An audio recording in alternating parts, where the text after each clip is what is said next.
कृषि उपज से आत्मनिर्भरता। इन्वेस्टमेंट छोटे शहरों में भी आए, आय को दोगुना करने में सक्षम है।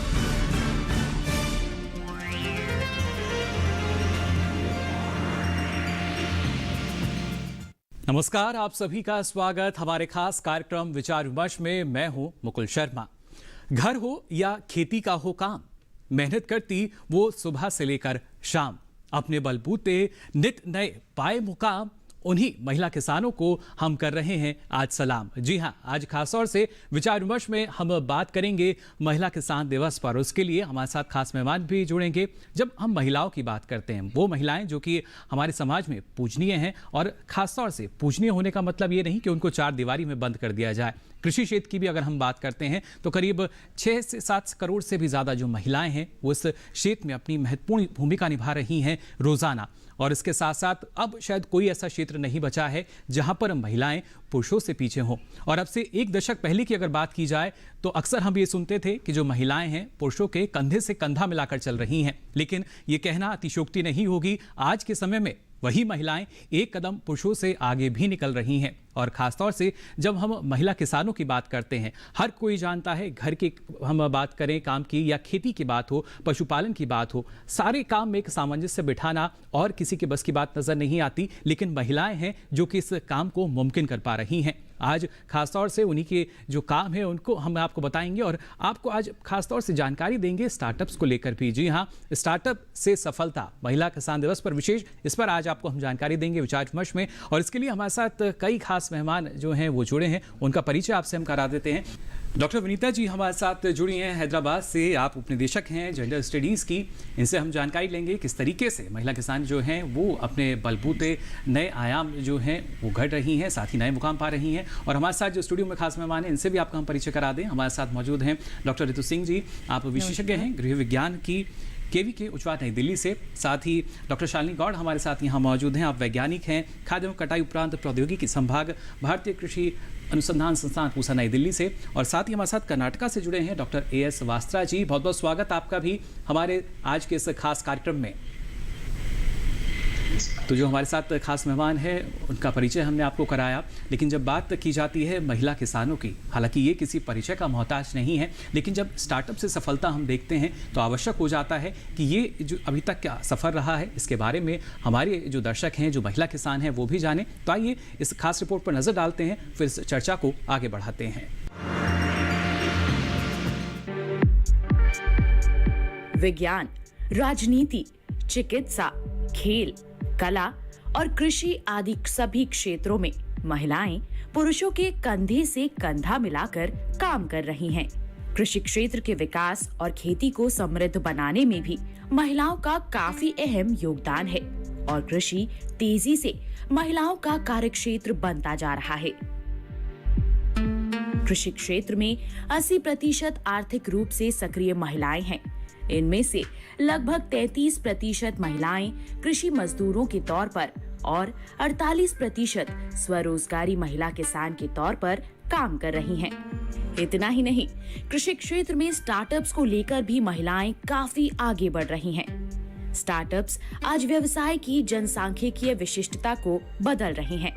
आज देश में 44% मान्यता प्राप्त स्टार्टअप्स में महिलाएं निदेशक हैं और इन स्टार्टअप में काम करने वाली महिलाओं की संख्या बहुत ज्यादा है। महिलाएं खाद्य प्रसंस्करण के क्षेत्र में स्टार्टअप्स कर न सिर्फ खुद को आत्मनिर्भर बना रही हैं, बल्कि दूसरी महिलाओं को भी रोजगार दे रही हैं। देश में खाद्य प्रसंस्करण का लंबा इतिहास रहा है। पुराने समय से हमारे देश की महिलाएं खाद्य सामग्री को संरक्षित करती आ रही हैं, जो विपरीत समय में खाद्य पदार्थों की पूर्ति करने के काम आता रहा है। प्रसंस्कृत खाद्य आहार ने बदलते दौर में अपना रूप और निखार लिया है। अब इस क्षेत्र में उन चीजों को भी शामिल किया जाने लगा है जिससे शरीर को जरूरी पोषक तत्व मिल सके। इसी अवसर का लाभ लेकर महिलाएं घर की चार दीवारी से निकलकर बाजार व्यवस्था में भागीदार बन रही हैं और अपने स्टार्टअप्स लगा रही हैं। सरकार भी स्टार्टअप इंडिया के तहत महिलाओं का साथ दे रही है। स्टार्टअप इंडिया सरकार की एक प्रमुख पहल है जिसका उद्देश्य देश में स्टार्टअप्स और नए विचारों के लिए एक मजबूत पारिस्थितिकी तंत्र का निर्माण करना है, जिससे देश का आर्थिक विकास हो और बड़े पैमाने पर रोजगार के अवसर उत्पन्न हो। आज कृषि और उससे बने उत्पादों को बाजार तक पहुंचाने में महिलाएं समूह बनाकर काम कर रही हैं। महिलाएं सब्जियों जैसे मिर्च, गाजर, कटहल का संवर्धन कर अचार बना रही हैं, तो टमाटर से केचप सॉस और आलू से चिप्स, चावल मूंग से पापड़ तैयार कर यानी इनमें मूल्य संवर्धन कर स्टार्टअप्स के जरिए अपनी आय बढ़ा रही हैं और कामयाबी की नई इबारत लिख रही हैं।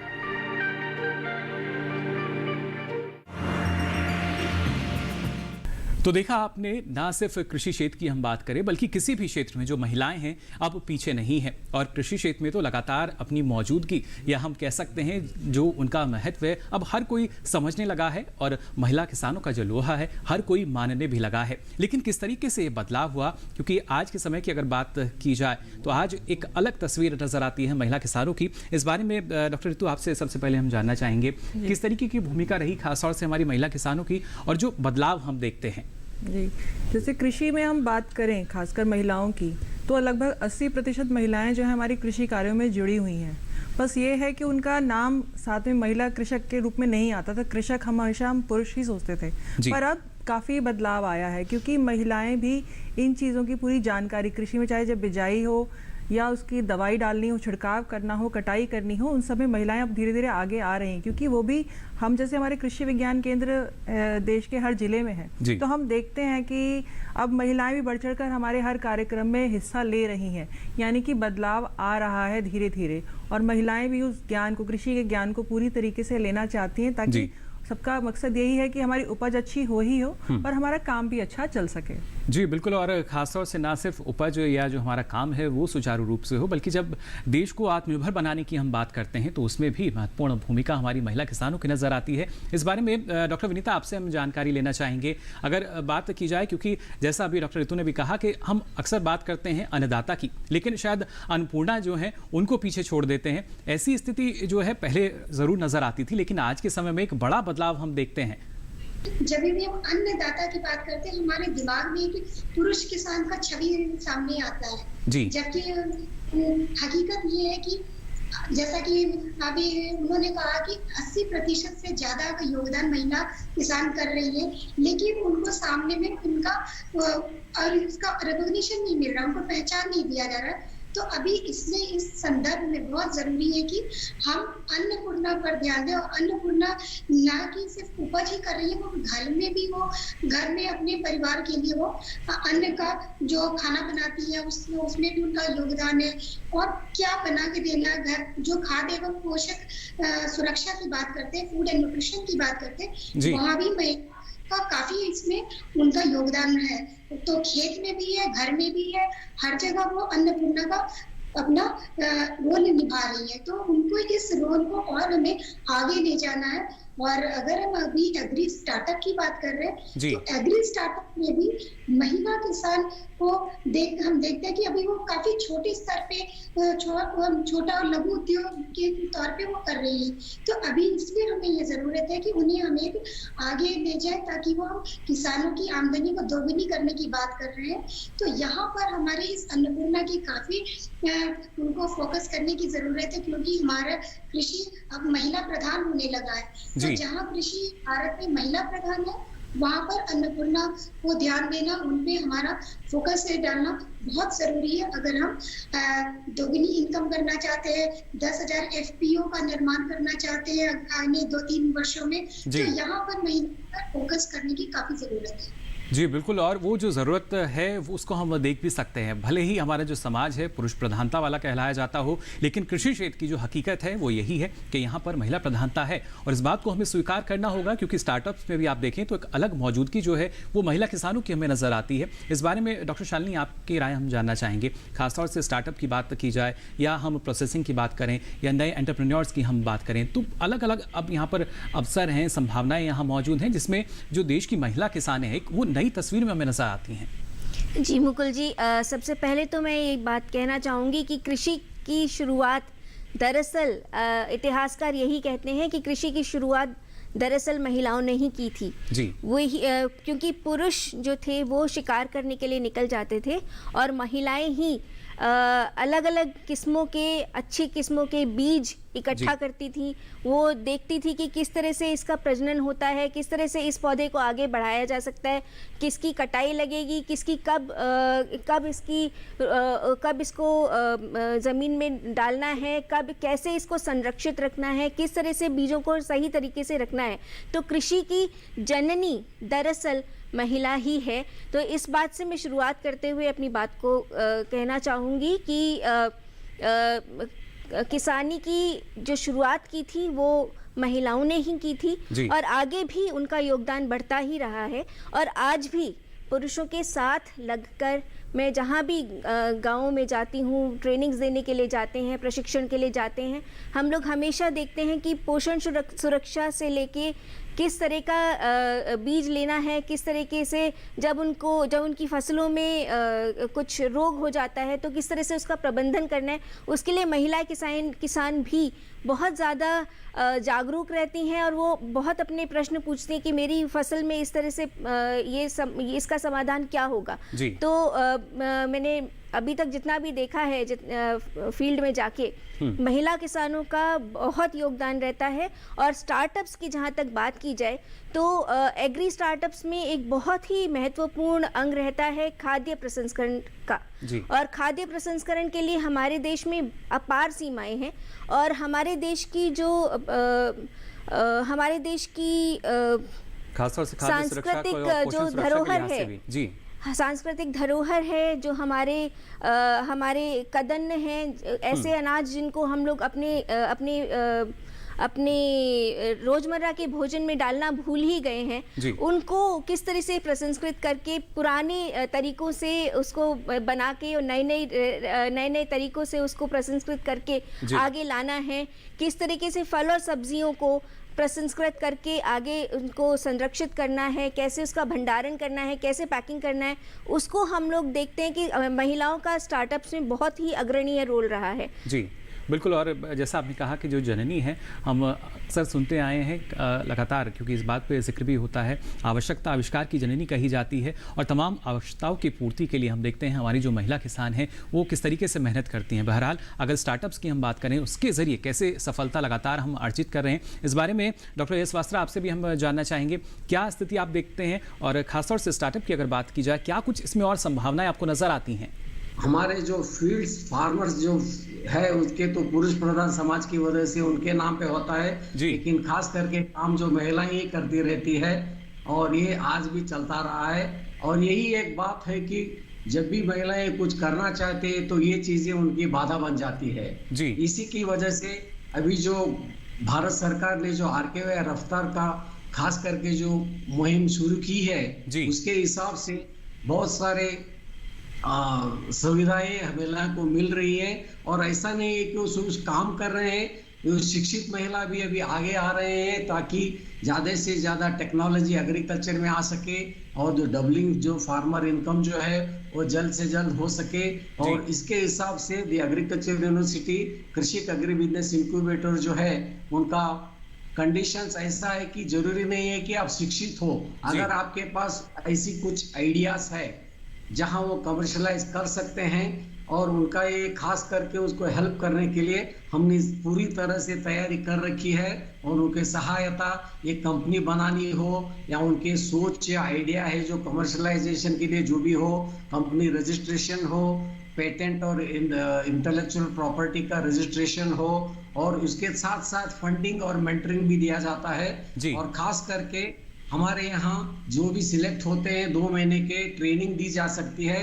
जो महिलाओं की मौजूदगी है वो हमें नजर आती है, लेकिन इसके साथ साथ यहाँ हमें इस बात पर भी ध्यान देना होगा कि अगर कहीं हम पीछे हैं, किसी चीज़ में पीछे हैं, तो वहाँ पर कैसे आके आ सकते हैं या कैसे हम लगातार अपनी जो महिला किसान है उनको प्रोत्साहित कर सकते हैं। सरकार अपने स्तर पर काम कर रही है, लेकिन जब ज़मीनी स्तर की बात की जाती है वहाँ तक पहुँचते हैं हमारे जो कृषि वैज्ञानिक हैं, कृषि विज्ञान केंद्र हैं या अलग अलग राज्यों के जो कृषि विश्वविद्यालय हैं, वो किस तरीके से इसमें अपना सहयोग दे रहे हैं। इस बारे में डॉक्टर ऋतु आपसे हम जानकारी लेना चाहेंगे, क्योंकि स्टार्टअप्स की अगर बात की जाए, प्रसंस्करण की अगर बात की जाए, किस तरह की संभावना है इन क्षेत्रों में महिलाओं के लिए? देखिए, जैसे अब जैसे कृषि विज्ञान केंद्र हर जिले में काम करते हैं, तो अपने ज़िले में हम लोग पहले देखते हैं कि क्या क्या खेती हो रही है और इसमें क्या संभावनाएं हैं कि आप क्या क्या व्यवसाय शुरू कर सकते हैं। तो उसके आधार पे फिर हम उसमें फिर महिला और पुरुष दोनों का चुनाव करते हैं कि क्योंकि जो काम है, खेती का काम पुरुष नहीं महिलाएं भी सभी जानती हैं। बस आवश्यकता है तो एक जानकारी की, एक प्रशिक्षण की, तो उसमें उनको प्रशिक्षण दिया जाता है।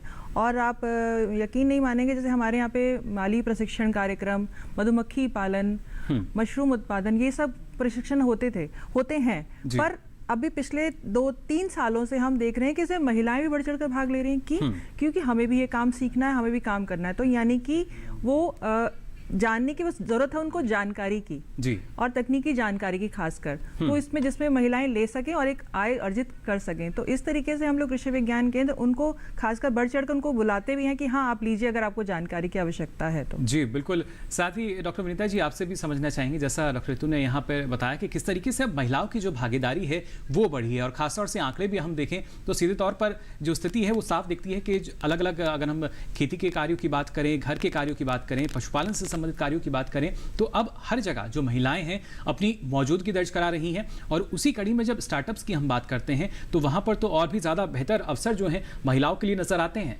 अभी हम जब महिला किसानों को एक महिला उद्यमी के रूप में देखना चाहते हैं, इस संदर्भ में हम देख रहे हैं कि महिलाओं की रुचि बिजनेस की तरफ भी काफी बढ़ रही है। वो सिर्फ एक छोटे किसान के तौर पे नहीं काम करना चाहती है, बल्कि अपने आप को और ऊपर की ओर और आगे ले जाने की तरफ देख रही है जी। इस संदर्भ में मैंने जो हमारा कृषि एवं किसान कल्याण मंत्रालय भारत सरकार का एक स्वायत्त संस्थान है, इसके अंतर्गत हम कृषि मंत्रालय के जो भी स्कीम्स और प्रोग्राम्स हैं उनको इम्प्लीमेंट करते हैं। तो हमारा 2 ऐसा बहुत ही प्रमुख प्रोग्राम है, स्कीम है, वो ACABC है, जो agree clinic and agri business centre, एक एग्री बिजनेस स्कीम है। दूसरा हमारा RKVY रफ्तार प्रोग्राम है।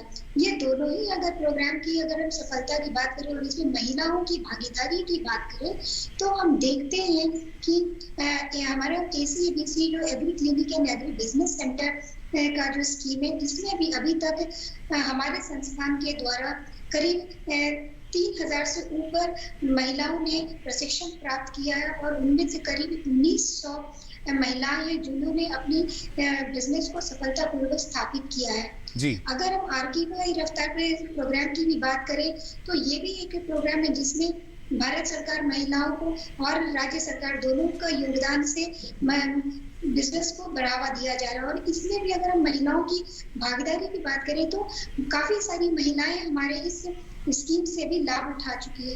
तो हमें ये देखने को मिलता है कि महिला अब एक किसान के रूप में सिर्फ संतुष्ट नहीं है, बल्कि वो अपने आप को एक उद्यमी के रूप में देखना चाहती है। वो अपने आप को एक सफल एंटरप्रेन्योर के रूप में देखना चाहती है, जिससे कि वो अपना भी भलाई कर रही है और अपने परिवार का भी कल्याण का और उनके बच्चों के बेहतर जिंदगी का, बेहतर भविष्य की कामना करती है जी।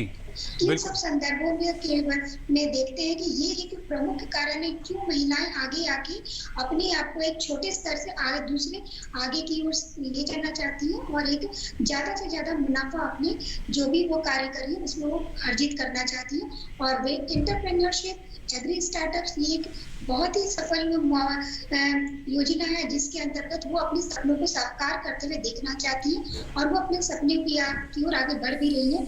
और हमारे आंकड़े बताते हैं कि एग्री स्टार्टअप्स में भी महिलाओं का भागीदारी काफी वर्चस्व रूप से और काफी रूप से देखा जा रहा है। वो हमारे सभी राज्यों के आंकड़े के हिसाब से हम ये कह सकते हैं जी। काफ़ी मजबूत ना सिर्फ भागीदारी की अगर बात की जाए, जो अगर हम कुल स्टार्टअप्स की बात करें तो उसमें 44% में से जो स्टार्टअप हैं उसमें महिला निदेशक हैं, जिससे आप अंदाज़ा लगा सकते हैं किस तरीके से जो मौजूदगी है वो नज़र आती है। लेकिन जब हम बात करते हैं महिला उद्यमी की या एग्री बिजनेस में, इसको हम स्वरोजगार के रूप में देखें, एक व्यवसाय के रूप में जब देखने लगते हैं तो वहाँ पर आवश्यकता होती है कि आपको मदद कहाँ से मिल सकती है। ना सिर्फ आर्थिक मदद की बात की जाए बल्कि एक सामाजिक रूप से भी आवश्यकता होती है हर एक गांव या ग्रामीण क्षेत्रों की अगर बात की जाए तो अक्सर हम देखते हैं रूढ़िवादी सोच के कारण जो महिलाएं हैं वो आगे नहीं आ पाती। लेकिन अब जो तस्वीर है वो धीरे धीरे बदल रही है। इस बारे में डॉक्टर शालिनी आपसे हम जानना चाहेंगे कौन सी ऐसी महत्वपूर्ण योजनाएं हैं सरकार की जिनका फायदा हमारी जो देश की जो महिला किसान हैं वो ले पा रही हैं। भारत सरकार की बहुत सारी योजनाएं हैं जिसमें महिला उद्यमियों को और महिला किसानों को आर्थिक मदद दी जा रही है। लगभग 84 ऐसी स्कीम्स हैं, परियोजनाएं हैं जिसमें महिलाओं को आर्थिक एवं तकनीकी मदद दी जा रही है। 24 राज्यों में ये स्कीम्स चल रही हैं। विशेषकर राष्ट्रीय महिला सशक्तिकरण परियोजना जो कि दीनदयाल अंत्योदय परियोजना और NRLM यानी कि राष्ट्रीय आजीविका परियोजना के अंतर्गत ये स्कीम चलाई जा रही है। इसमें करीब 850 करोड़ रुपए का बजट है जो महिला उद्यमियों को सशक्तिकरण करने के लिए और उनको उनके उद्योग को स्थापित करने के लिए उनको मदद देती है। और बहुत सारी ऐसी बहुत सारे कृषि विज्ञान केंद्र जैसे ऋतु जी ने बताया और हमारे अन्य विशेषज्ञों ने भी बताया कि बहुत सारे कृषि अनुसंधान संस्थान हैं। भारतीय कृषि अनुसंधान परिषद के बहुत सारे इंस्टीट्यूट्स हैं, बहुत सारे अलग अलग माध्यम हम मान सकते हैं डॉक्टर शालिनी। लेकिन खासतौर से डॉक्टर ऋतु अगर देखा जाए इन माध्यमों का सदुपयोग की जब बात की जाती है, जो महिलाएं हैं अगर किसी वजह से इन तक नहीं पहुंच पाती तो क्या अब इस तरह के भी कार्यक्रम हैं कि जो विशेषज्ञ हैं या अगर उनको कृषि कौशल के बारे में हमें जानकारी देनी है तो उनके क्षेत्र में जाकर उनके गाँव में जाकर ये जानकारी दी जा सके? बिल्कुल, जैसे आजकल देख रहे हैं कि डिजिटल का दौर चल रहा है तो हमारे पास जैसे कुछ लोग नहीं जान पाते तो हम लोगों की वेबसाइट्स बन गई हैं और आप उसमें हिंदी भाषा में भी देख सकते हैं कि क्या क्या कार्यक्रम फला कृषि विज्ञान केंद्र में चल रहा है या क्या क्या कार्यक्रम फला कृषि विश्वविद्यालय में चल रहा है, तो वो सीधा वहाँ से संपर्क कर सकते हैं। तो एक बहुत अच्छा डिजिटल माध्यम आजकल मिल गया। और एक सबसे बड़ी बात हमारा दूरदर्शन किसान चैनल जो कि 24 घंटे चलता है, जिसके माध्यम से भी लोगों को काफ़ी जानकारी मिल रही है। तो इन माध्यमों से हम लोग हमें जैसे हम बात करें कि दिल्ली कृषि विज्ञान केंद्र की, तो अब हमें दिल्ली से नहीं हमें और राज्यों से भी फ़ोन आते हैं कि हमें इस बारे में जानकारी चाहिए, फला बारे में जानकारी चाहिए। तो ये एक बहुत अच्छा डिजिटल माध्यम हुआ है जिसकी वजह से हम सब तक लोग अब जुड़ पा रहे हैं जानकारी लेने के लिए और वो आने के लिए भी तैयार हैं क्योंकि उनको अब एक है कि उद्योग कुछ काम शुरू करना है। क्योंकि खेती को जब तक हम एक कहेंगे कि व्यवसाय के रूप में नहीं लेंगे तो हम अच्छी जो कहते हैं कि बात हम दुगनी आय की वो हम नहीं कर सकते। तो हमें कृषि के साथ साथ अतिरिक्त आय के लिए भी कृषि उद्यम को अपनाना पड़ेगा, चाहे वो प्रसंस्करण हो, चाहे वो डेयरी उद्योग हो, मुर्गी पालन हो, बकरी पालन हो, हमें इनको भी साथ में लेना पड़ेगा। यानी जो तमाम विकल्प हैं उनका समावेश धीरे धीरे अब यहाँ नजर आता है और उन्हीं को लेकर हम सबको आगे बढ़ना होगा जिससे और भी ज़्यादा जो मजबूती है वो यहाँ नजर आ सके। हमें जो महिलाओं का योगदान है वो और भी ज़्यादा हो सके क्योंकि धरा भी वही है और धन धान्य भी उन्हीं से है। तो किस तरीके से और ज़्यादा महत्वपूर्ण योगदान आने वाले समय में महिलाओं को हमें नजर आएगा कृषि क्षेत्र में, इस बारे में भी हमारे जो विशेषज्ञ हैं उनके साथ हम चर्चा करेंगे। फिलहाल यहाँ रुकने एक छोटे से ब्रेक के लिए आप बने रहिए दूरदर्शन किसान पर। सरकारी योजनाएं हैं आपके लिए, कहां से पाएं फॉर्म, कहां करें जमा, किससे करें बात, कौन से कागजात कहां होंगे जमा, क्या ऑनलाइन भी हो सकता है आवेदन। आजादी के 75वें साल में हर योजना का लेखा जोखा जानने के लिए देखिए हर शनिवार शाम 5:30 बजे सरकार आपके साथ, सिर्फ दूरदर्शन किसान पर।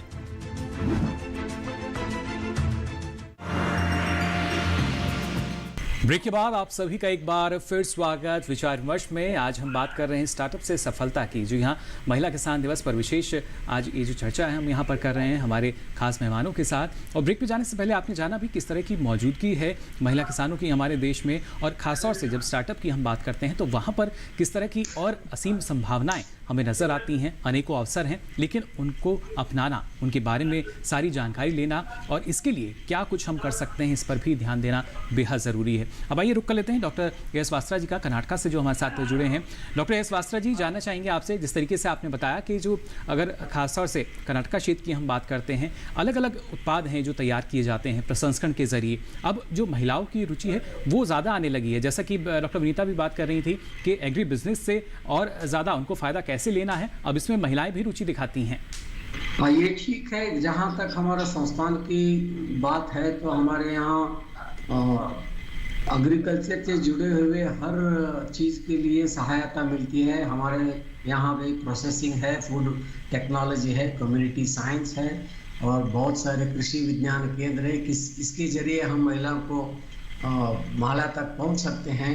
और मैं कहना चाहूँगा कि अब तक जो हमने ट्रेनिंग की है उसके हिसाब से 10 से ज़्यादा महिलाएं फंडिंग हो चुके हैं ये गवर्नमेंट ऑफ इंडिया से। और ये खास बात ये है कि इन्होंने फार्म मैकेनाइजेशन में और artificial intelligence and machine learning के बारे में जो नए जो टेक्निक है, सप्लाई चेन मैनेजमेंट हो या इनपुट सप्लाई हो या ऑर्गेनिक फार्मिंग हो, इसी सारे चीज़ों के यहाँ उन्होंने ऑलरेडी कमर्शलाइज कर चुके हैं। हमारा यही कोशिश रहेगी कि आगे बढ़कर ऑल इंडिया तक पहुँचे, क्योंकि जब उन्होंने शुरू किया था सिर्फ 2 या 3 साल पहले, और इसी 2 से 3 साल पहले उनका टर्नओवर 10 गुना बढ़ गया है जी। और इसी पॉसिबल इसलिए हुआ है कि उनके लिए जो मेंटरशिप हमारे यहाँ से मिल रही है, उनके जो फार्मर्स कनेक्शंस और एफपीओ से कनेक्शंस और फार्मर्स कोऑपरेटिव सोसाइटी से जो कनेक्शन है, इसकी वजह से ज़्यादा कृषक भी इनसे जुड़ रहे हैं और इनकी टेक्नोलॉजी का इस्तेमाल करके उसका लाभ भी उठा रहे हैं जी। और जी बिल्कुल, उस लक्ष्य की प्राप्ति के लिए हम अग्रसर हैं और बेहद ही सकारात्मक सोच के साथ आगे बढ़ भी रहे हैं। लेकिन किस तरीके से जब तकनीकी ज्ञान की बात आती है तो अमूमन हम ये मान बैठते हैं कि जो महिलाएं हैं तकनीकी ज्ञान में शायद कुछ पीछे नजर आ जाएंगी, लेकिन वहाँ पर उन्हें और आगे बढ़ाने के लिए, उनको प्रोत्साहित करने के लिए अलग अलग जो तकनीकी ज्ञान है वो भी दिया जाता है। इस बारे में डॉक्टर शालिनी आपसे हम जानना चाहेंगे, पोस्ट हार्वेस्टिंग यानी कटाई के उपरांत के बाद तकनीकी की अगर बात की जाए, वो किस तरीके से मददगार है महिला किसानों के लिए? जी बिल्कुल मुकुल जी, महिला किसानों को तकनीकी जानकारी बहुत ज़रूरी है, क्योंकि उनके पास बहुत अच्छे आइडियाज़ होते हैं, लेकिन उसको मार्केट में या फिर बाज़ार में किस तरह से उतारा जाए, किस तरीके से उसकी जैसे कि लेबलिंग है, उसकी कैसे पैकेजिंग है, कैसे उसकी शेल्फ लाइफ बढ़ाना है, उन सब की जो जानकारी है हमारा भारतीय कृषि अनुसंधान संस्थान में हमारा खाद्य प्रसंस्करण एवं फसलोत्तर प्रौद्योगिकी संभाग है, उसके अलावा ZTM BPD यूनिट है, कृषि विस्तार संभाग है। ये हम सभी लोग मिलके एक पैकेज बनाते हैं, मतलब सभी वैज्ञानिक मिलकर एक टीम बना के किसान महिलाओं को और एंटरप्रेन्योर्स को हम लोग पूरा मार्गदर्शन देते हैं कि किस तरीके से इसको उनका जो आइडिया है उसको किस तरीके से उसको मार्केट में उतारा जाए, कैसे उसकी लाइसेंसिंग मिले,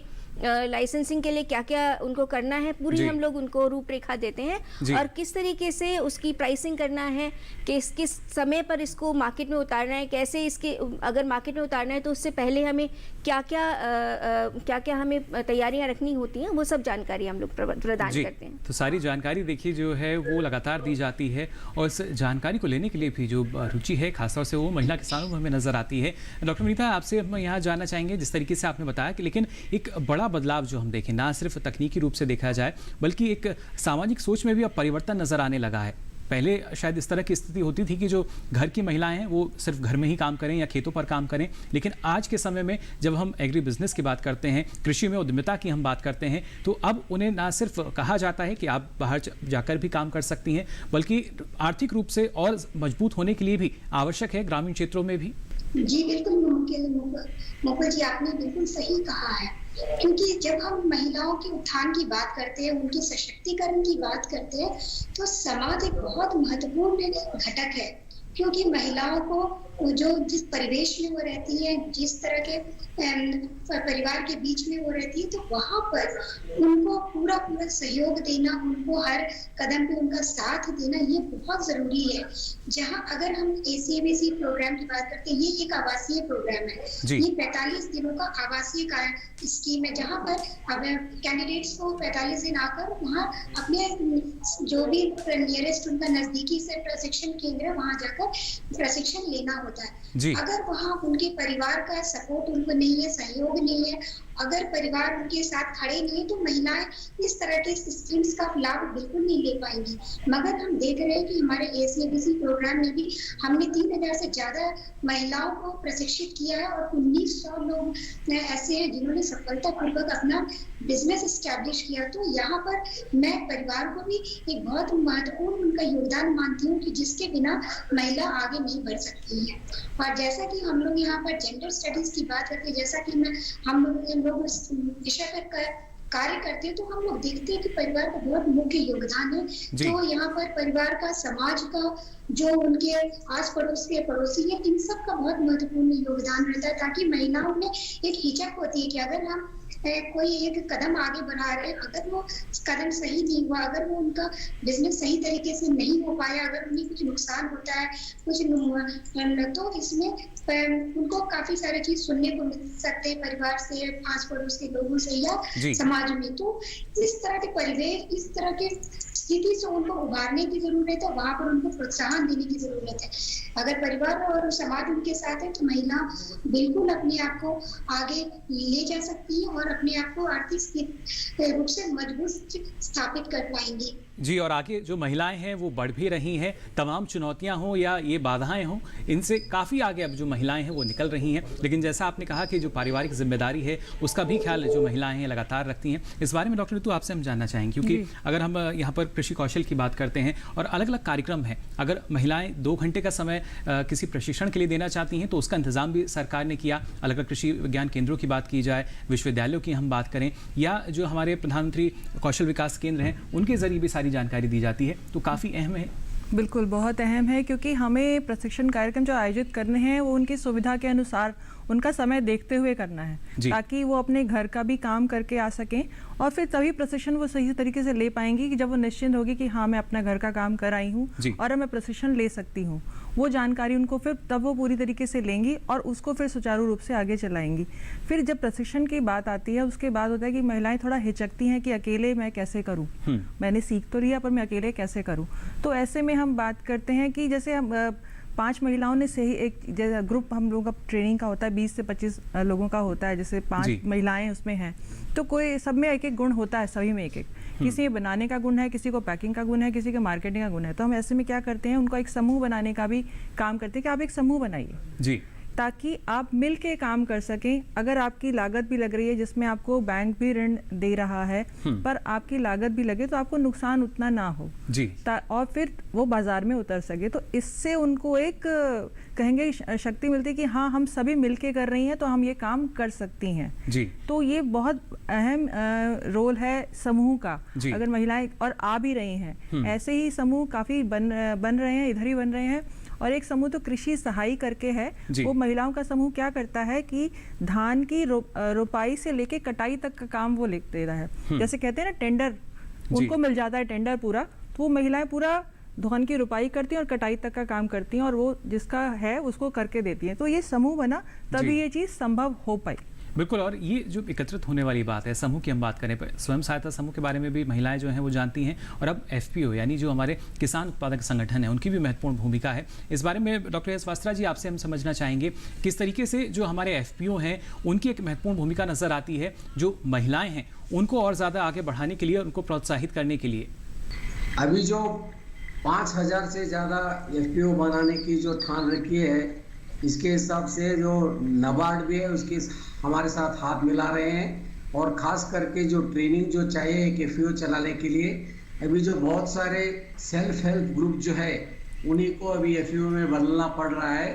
और इसके साथ खास करके हमारे यहाँ उनको ट्रेनिंग देने के लिए एक स्कीम है नाबार्ड के साथ, उनके साथ हम काम कर रहे हैं। जो एग्जिस्टिंग FPO से उनको अपना बिजनेस बढ़ाने के लिए जो भी सहायता है उसके बारे में बता रहे हैं। एंटरप्रेन्योरशिप डेवलपमेंट हो या कमर्शियलाइजेशन हो या मेंबरशिप हो, इसके बारे में सारे चीज का ट्रेनिंग दी जा रही है और ये हम नाबार्ड के साथ मिलके कर रहे हैं। जी बिल्कुल, अलग अलग संस्थाएं जो हैं, देखिए कोशिश यही की जा रही है, ना सिर्फ एफपीओ बल्कि जो अलग अलग हमारी संस्थाएं हैं और खासतौर से सहकारिता क्षेत्र को अगर हम यहाँ बात की जाए, उनका भी महत्वपूर्ण योगदान हमें नज़र आता है। इस बारे में भी डॉक्टर शालिनी आपसे हम समझना चाहेंगे किस तरीके से ना सिर्फ सहकारिता की हम बात करते हैं या अलग अलग जो संस्थाएं हैं इनको अगर देखा जाए तो ये भी एक कोशिश कर रही हैं, जिस तरीके से आपका संस्थान कोशिश करता है प्रशिक्षण दिया जाए और उसके बाद ना सिर्फ प्रशिक्षण देके छोड़ दिया जाए बल्कि उसके बाद जो सुविधाएं देने की बात है या मदद की बात है वो भी संभव बनाई जा रही है। जी ज़रूर।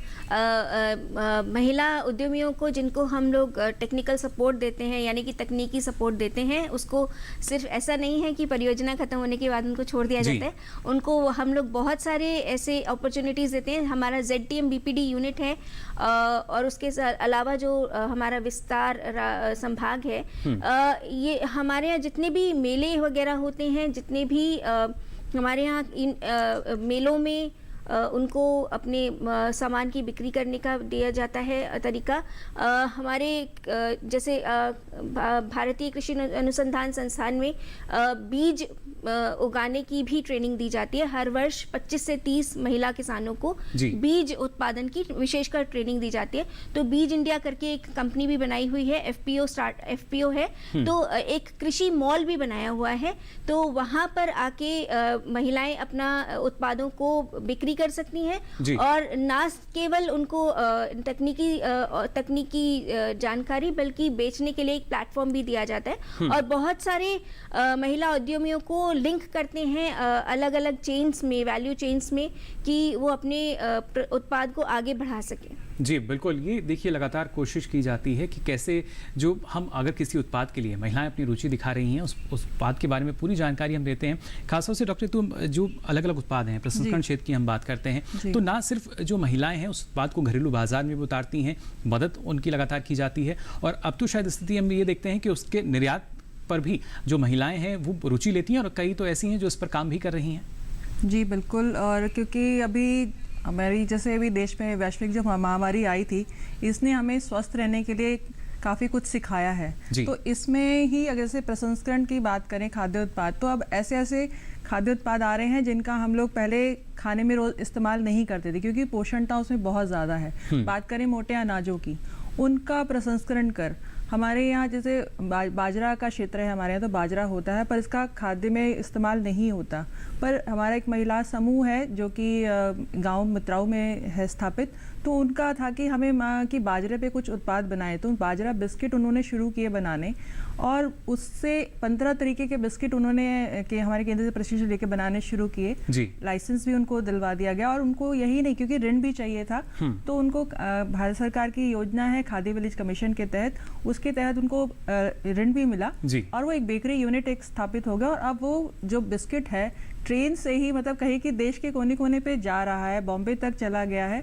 तो इससे मैं कहूँगी कि यही चीज़ें अब धीरे धीरे आगे आ रही है कि निर्यात की बात शायद थोड़े दिन में इसी चीज़ को हम निर्यात भी करने लगेंगे। जी बिल्कुल, और जो खासतौर से पोषण का आपने जिक्र किया है काफ़ी महत्वपूर्ण आज के समय में भी, और उतना ही प्रोत्साहन लगातार सरकार मोटे अनाज को भी दे रही है, फिर चाहे इसके MSP में बढ़ाने की बात कही गई हो या मोटे अनाज को अगर हम अंतर्राष्ट्रीय वर्ष के रूप में बनाने की बात करते हैं तो यहाँ भी जो महिलाओं की भागीदारी है वो सीधे तौर पर नजर आती है। फिलहाल हमारे साथ डॉक्टर विनीता और डॉक्टर PS वास्त्रा जी, आप जुड़े, इतनी महत्वपूर्ण जानकारी आप दोनों ने हमें दी, इसके लिए आपका बहुत बहुत शुक्रिया।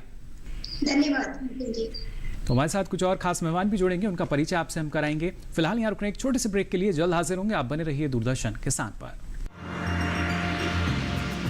सरकारी योजनाएं हैं आपके लिए, कहां से पाएं फॉर्म, कहां करें जमा, किससे करें बात, कौन से कागजात कहां होंगे जमा, क्या ऑनलाइन भी हो सकता है आवेदन। आजादी के 75वें साल में हर योजना का लेखा जोखा जानने के लिए देखिए हर शनिवार शाम 5:30 बजे सरकार आपके साथ, सिर्फ दूरदर्शन किसान पर।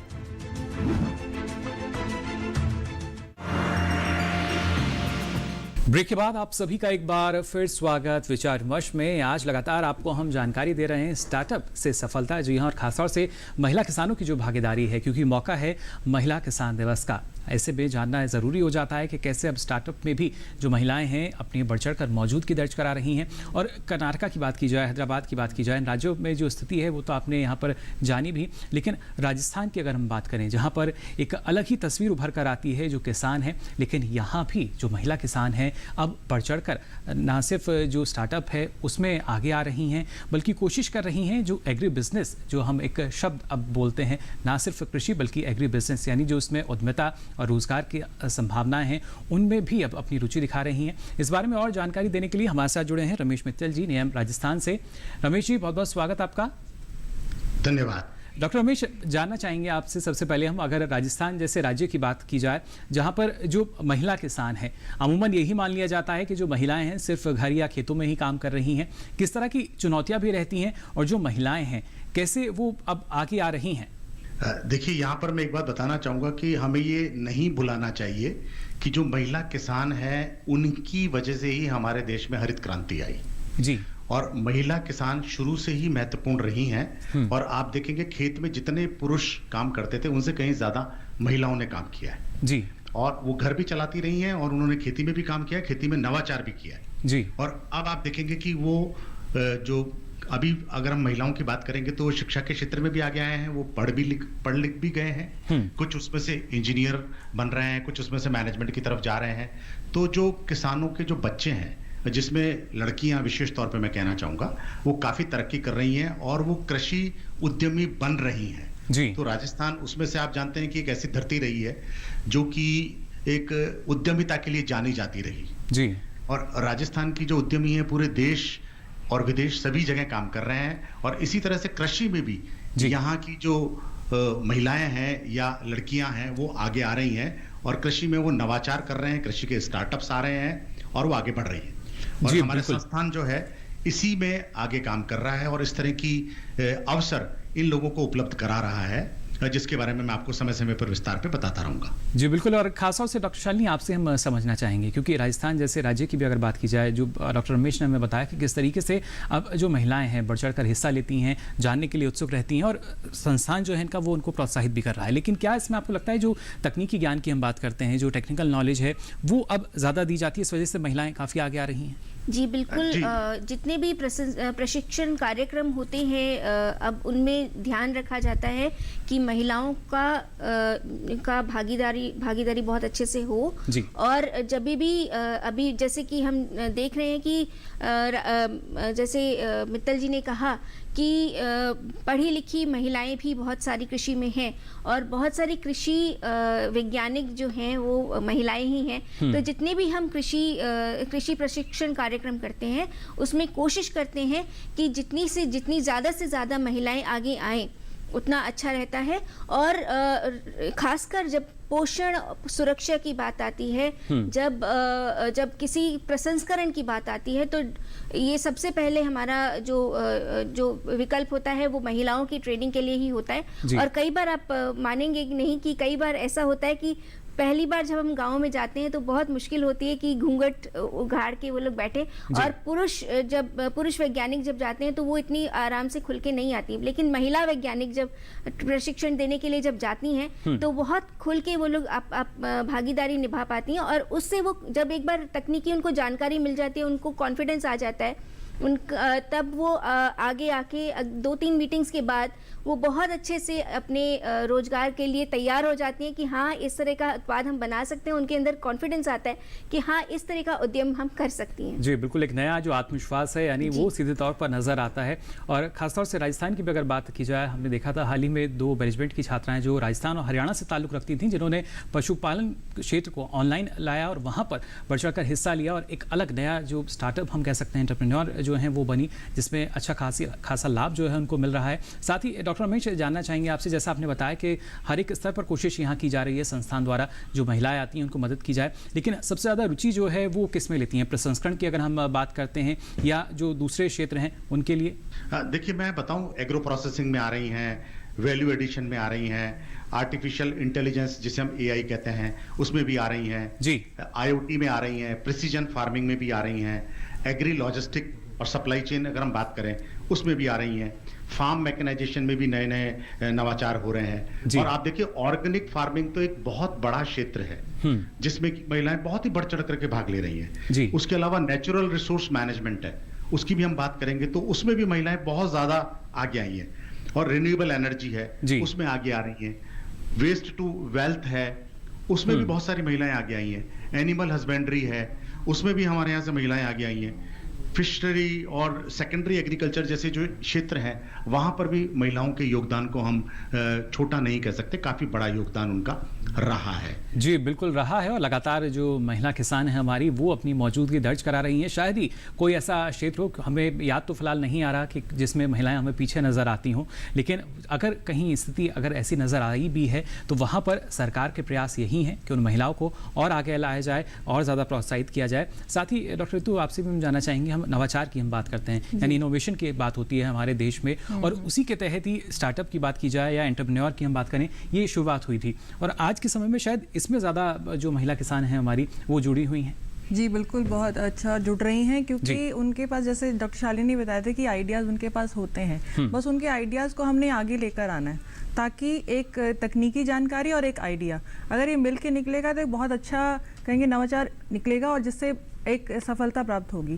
तो जैसे प्रसंस्करण के क्षेत्र में हमारे पास काफ़ी ज़्यादा कहेंगे कि नामांकन आते हैं महिलाओं के, तो प्रसंस्करण में जैसे मैंने बाजरा की बात बताई, ऐसे ही और फल सब्जियों का है, उसी में कई उत्पाद जैसे हम कहते हैं अचार वगैरह से हट के वो कुछ नया सोच के आती है कि मैम हमें इस तरीके से बताइए कि हम ये चीज़ को बाजार कर सकें, तो वो हम तकनीकी जानकारी उनको देते हैं। तो यही कहेंगे नवाचार तभी होता है जब एक आइडिया हो और तकनीकी हो, मिल के निकल आए तो फिर एक अच्छा बाजार स्थापित हो जाता है। जी बिल्कुल, और आवश्यकता यही कि एक जो बेहतर बाजार है वो कैसे उपलब्ध होगा, क्योंकि अगर जो महिला किसान इस बारे में आगे बढ़ती भी हैं तो शायद चुनौती यही रहती है कि उनको बाजार की जानकारी कहाँ से उपलब्ध होगी, कैसे बाजार उपलब्ध हो पाएगा। इस बारे में डॉक्टर रमेश जानना चाहेंगे आपसे, किस तरीके से मदद की जाती है बीज से लेकर बाजार तक का जो सफ़र है वो और सुगम हो सके, सरल हो सके महिला किसानों के लिए। देखिए, अभी जो कृषि के क्षेत्र में भारत सरकार ने एक बहुत अच्छी योजना चलाई हुई है, उसमें सबसे पहले एक आइडिया स्टेज के ऊपर कार्यक्रम होता है, आइडिया स्टेज के लिए ट्रेनिंग दी जाती है, और दूसरा जो है वो सीड स्टेज पे ट्रेनिंग होती है। तो आइडिया स्टेज और सीड स्टेज है, दोनों पे जो कार्यक्रम होते हैं उनमें महिलाओं की भागीदारी पूरी तरीके से होती है, और महिलाएं उसमें बढ़ चढ़ करके हिस्सा ले रही है। अब आइडिया स्टेज में आप देखिए, उसमें 5 लाख रुपए तक की जो सहायता है वो भारत सरकार द्वारा मुहैया कराई जाती है। अगर कोई महिला किसान या महिला उद्यमी उस क्षेत्र में काम करना चाहे, मान लीजिए कोई भी एक आइडिया है, जैसे छोटा सा मैं आपको बात करना चाहूंगा, एक टमाटर है, मान लीजिए टमाटर एक सब्जी है, और उसको कोई ऑर्गेनिक उसका पल्प बनाना चाहे, या एक कोई ऐसी केचप बनाना चाहे, या कोई ऐसी और नई रेसिपी लाना चाहे जो कि कमर्शियली वायबल हो, बाजार में उसके लिए एक नया उत्पाद खड़ा हो सकता है, उसकी ब्रांडिंग की जा सकती हो और लोगों तक वो पहुंच सके, जिसमें कि किसानों को भी मदद मिले। अगर ऐसा कोई नवाचार है, ऐसा कोई आइडिया है, तो उसके लिए 5 लाख रुपए की सहायता भारत सरकार के इस कार्यक्रम में हम देते हैं, और 2 महीने की ये ट्रेनिंग प्रोग्राम हमारे संस्थान में आयोजित की जाती है। और आप देखिए कि यहाँ पर उनसे कोई किसी प्रकार की फीस नहीं ली जाती, और उनका रहना खाना ये सब कुछ फ्री होता है। एक उनको केवल एक आइडिया प्रोड्यूस करना होता है, दिखाना होता है, समझाना होता है, और लोगों के सामने बताना होता है कि मेरे पास ये आइडिया है और इस आइडिया पे हम काम करेंगे, तो इससे हमारे किसानों को, साथियों को लाभ होगा, हमें भी लाभ होगा, और ये जो फसल बर्बाद हो रही है ये भी ठीक होगी। तो इस तरह के आइडिया होते हैं। प्लस आप देखिए कि कुछ स्टार्टअप भी होते हैं कि कुछ महिला जो उद्यमी हैं वो पहले से स्टार्टअप उन्होंने स्थापित किया होता है और उन्हें और मदद की जरूरत होती है। तो ऐसे मौके पे हम 25 लाख रुपए तक जो है उनको एक सहायता दी जाती है। सीलिंग उसकी 25 लाख रुपए है, और उसमें अलग अलग कंपोनेंट होते हैं। मान लीजिए कोई प्लांट एंड मशीनरी उनको लेनी है, उसके लिए होता है, कोई सप्लाई चेन में कोई ट्रांसपोर्टेशन का माध्यम है उसके लिए होता है, कोई वेयर हाउस की जरूरत है तो उसके लिए सहायता होती है, कोई टेक्नोलॉजी उनको लेनी है तो उसके लिए सहायता होती है। तो अलग अलग प्रकार से उनके बिजनेस प्लान होते हैं, और उन्हीं बिजनेस प्लान के आधार पर उनको सहायता दी जाती है। और ये 2 महीने का कार्यक्रम बिल्कुल मुफ्त है, बिना किसी भेदभाव के है। कोई भी महिला उसके लिए आवेदन कर सकती है और उसको ज्वाइन कर सकती है। जी बिल्कुल, तो देखिए किस तरीके से जो सहायता है वो लगातार की जा रही है, मदद जो है दी जा रही है आर्थिक रूप से भी। और खासतौर से डॉक्टर शालिनी अगर देखा जाए तो ना सिर्फ मदद जो है आर्थिक रूप से की जाती है, बल्कि आने वाले समय को अगर हम देखें, स्टार्टअप के जो एक भविष्य में नज़र आता है उसमें रोजगार सृजन जाहिर तौर पर नज़र आ रहा है। इसके ज़रिए जो महिलाएँ हैं जो स्टार्टअप से जुड़ी हैं और भी बाकी महिलाओं को इस क्षेत्र में ला रही हैं। जी बिल्कुल, मैं मित्तल जी की बात को आगे लेके चलना चाहूँगी। जैसे कि सर ने बोला कि स्टार्टअप्स को जब सेलेक्ट कर लिया जाता है तो उनको जैसे ग्रांट मनी दिया जाता है, उसके साथ साथ एक कृषि वैज्ञानिक को भी मेंटोर की तरह रखा जाता है, जो उनको पूरी तरीके से तकनीकी जानकारी देता है उनके आइडिया को आगे बढ़ाने के लिए। और ये इस प्रकरण में काफ़ी सारे जो एक अच्छे से टीम बनाई जाती है ताकि उनका स्टार्टअप अगले स्टेज तक पहुंच सके। और हमने कई सारे स्टार्टअप्स ऐसे देखे हैं जिन्होंने शुरुआत में 5 लाख से शुरुआत की, फिर 25 और उसके बाद राष्ट्रपति से भी अवार्ड मिला है। और बहुत सारी महिला उद्यमी हैं जो एक्सपोर्ट तक कर रही हैं, निर्यात तक कर रही हैं। जी बिल्कुल डॉक्टर शालिनी, लेकिन साथ ही डॉक्टर तो आपसे भी हम समझना चाहेंगे क्योंकि लगातार भागीदारी की तो हमने बात की, लेकिन आने वाले समय में कैसे इस भागीदारी को हम बढ़ा सकते हैं और क्या ये संभव है हमारे देश में जहां पर पुरुष प्रधान समाज की बात कही जाती है कि वहां पर इन महिलाओं का जो काम है जाहिर तौर पर अनुकरणीय है, लेकिन कैसे इसको और हम बढ़ा सकते हैं? जैसे कि बात हुई कि जानकारी देने की, जानकारी हम दे रहे हैं तो अब हमारे पुरुष भी अब समझने लग गए हैं कि नहीं, हमें साथ मिलकर काम करना होगा। तो वो भी अब उन्हें धीरे धीरे परिवार साथ दे रहा है ताकि काम शुरू हो सके, क्योंकि वो ये सभी जानते हैं कि फायदा सिर्फ उस महिला को नहीं होगा, उसके पूरे परिवार को होगा। तो अब ये लोग धीरे धीरे समझने लगे हैं, तो इसीलिए उनको वो साथ दे रहे हैं कि नहीं, आप आगे जाइए। और हमारी सरकार की भी जो कई सारी योजनाएं हैं जिसमें खास महिलाओं को खासकर एक दर्जा दिया कि आपको स्पेशल मतलब कहेंगे कि आपको दिया जा रहा है कि आप इतने तक ऋण दें और आप आसानी से चुका सकें किश्तों में। तो सरकार भी पूरा साथ दे रही है। तो और तकनीकी जानकारी के लिए कृषि विज्ञान केंद्र, कृषि संस्थान, विश्वविद्यालय, ये सब हैं ही जानकारी देने के लिए, जो कि निःशुल्क कोशिश करते हैं कि निःशुल्क प्रशिक्षण दे सकें। तो ये तीनों चीज़ें मिलकर सरकार की योजनाएं, जो कि हर मंत्रालय से, जैसे बताया था डॉक्टर शालिनी कि हर मंत्रालय से योजना है जो कि सभी के लिए है, महिलाएं भी उसमें शामिल हैं। तो वो योजनाएं, तकनीकी जानकारी और परिवार का साथ, तो ये तीनों जब मिलके जा रहे हैं तो संभावना दिख रही है कि हमारी देश की जो महिलाएं हैं, खासकर कृषक महिलाएं, तो मैं मानूंगी कि कुछ सालों में ये सभी आगे आ जाएंगी और अच्छे उद्यम के रूप में नए नए काम शुरू कर देंगी। जी बिल्कुल, तो नए उद्यम जो हैं वो लगातार देखिए विकसित भी हो रहे हैं। ऐसे में यहाँ डॉक्टर रमेश, आपसे भी हम जानना चाहेंगे, जब आत्मनिर्भर कृषि की हम बात करते हैं, उसके साथ साथ एक लक्ष्य है हमारे देश को आत्मनिर्भर बनाने का, वहाँ पर किस तरीके से आपको लगता है जो महिला किसान हैं उनकी जो महत्वपूर्ण भूमिका है वो नजर आएगी हमें? देखिए, यहाँ एक बहुत छोटा सा मैं आपको उदाहरण दूंगा, लेकिन बड़ा ही अच्छा उदाहरण है। राजस्थान में एलोवेरा काफी होता है और एलोवेरा के महत्व से हम सभी लोग अवगत हैं। आप देखिए कि यहाँ पर जो एक महिला उद्यमी है, उन्होंने उसको पहचाना और उन्होंने एलोवेरा से जो सेल हैं, हमारे जो पेंसिल सेल होते हैं जो कि अलग अलग जगह उपयोग में लिए जाते हैं, अभी तक आपने देखा होगा वो इको फ्रेंडली नहीं होते थे। तो एलोवेरा से इस प्रकार के सेल को बनाने की एक उन्होंने तकनीक ईजाद करी और वो स्टार्टअप एक नया आइडिया आया है, उसको हम लोग मदद कर रहे हैं, उनको नर्चर भी कर रहे हैं। और जैसा कि अभी आपने और सुना, औरों से भी सुना कि जो मेंटरशिप है उसमें बहुत बड़ा रोल प्ले करती है, क्योंकि ये जो है ये एक इंक्यूबेशन सेंटर के तहत होता है। और इंक्यूबेशन का मतलब होता है कि जैसे एक छोटे नवजात शिशु को आप पालते पोसते हैं और उसका ध्यान रखते हैं, क्योंकि वो नवजात शिशु ना तो बोल सकता है, ना अपनी जरूरत बता सकता है, ना वो खड़ा हो सकता है। तो इसी प्रकार से इस इंक्यूबेशन सेंटर में इन उद्यमियों का पूरा नर्चर किया जाता है, इनकी देखभाल की जाती है और उनको हर सीढ़ी पर हाथ पकड़ करके चढ़ाया जाता है। अगर मान लीजिए मार्केटिंग के बारे में बात करेंगे तो उसमें सहयोग दिया जाता है, वित्त की हम बात करेंगे उसमें सहयोग दिया जाता है, उनको श्रम की जरूरत है तो उसमें सहयोग दिया जाता है, और उनको तकनीकी की जरूरत है तो उसमें भी सहयोग दिया जाता है। तो धीरे धीरे धीरे धीरे वो अपनी जगह स्वयं बनाने लगते हैं। और एक समय ऐसा आता है कि पहले तो वो किसी पर आश्रित थे, अब वो लोगों को जॉब देने लगते हैं, रोजगार देने लगते हैं, उनका आगे तक कारोबार बढ़ जाता है और धीरे धीरे वो इस देश में इतने फैल जाते हैं जिसे कि हम यूनिकॉर्न स्टार्टअप भी कह सकते हैं। बिल्कुल, यही एक बड़ा बदलाव है जो अब हमें नजर आ रहा है और आने वाले समय में इस तरह के जो बदलाव हैं जाहिर तौर पर हमें और भी ज्यादा नजर आएंगे, क्योंकि इस देश की जो महिला है वो सशक्त हो चुकी है। और ना सिर्फ सशक्त बल्कि कोशिश अब यही है कि जब आत्मनिर्भर भारत की हम बात करते हैं, जो इस सपने को साकार करने में भी हमारी जो देश की महिलाएं हैं वो जी जान से जुटी हुई हैं। फिर चाहे स्टार्टअप की बात की जाए या कृषि क्षेत्र से जुड़े जो तमाम संबंधित क्षेत्र हैं उनके और ज्यादा उनको बेहतर करने की बात की जाए, आर्थिक स्थिति को सुधारने की बात की जाए, तो हर जगह जो महिलाएं हैं वो अपने दायित्व का निर्वहन कर रही हैं। और खासतौर से जो इस देश की महिला किसान हैं उन्होंने भी इस बात को सार्थक कर दिया है कि ना सिर्फ अन्नदाता बल्कि जो अन्नपूर्णा है उनकी भी महत्वपूर्ण भूमिका है इस देश में और इस देश की कृषि में। फिलहाल आज हमारे साथ जो खास मेहमान जुड़े, आप सभी ने इतनी महत्वपूर्ण जानकारी दी, इसके लिए आप सभी का बहुत बहुत आभार, बहुत बहुत शुक्रिया। साथ ही डॉक्टर रमेश मित्तल जी, आपका भी बहुत बहुत आभार।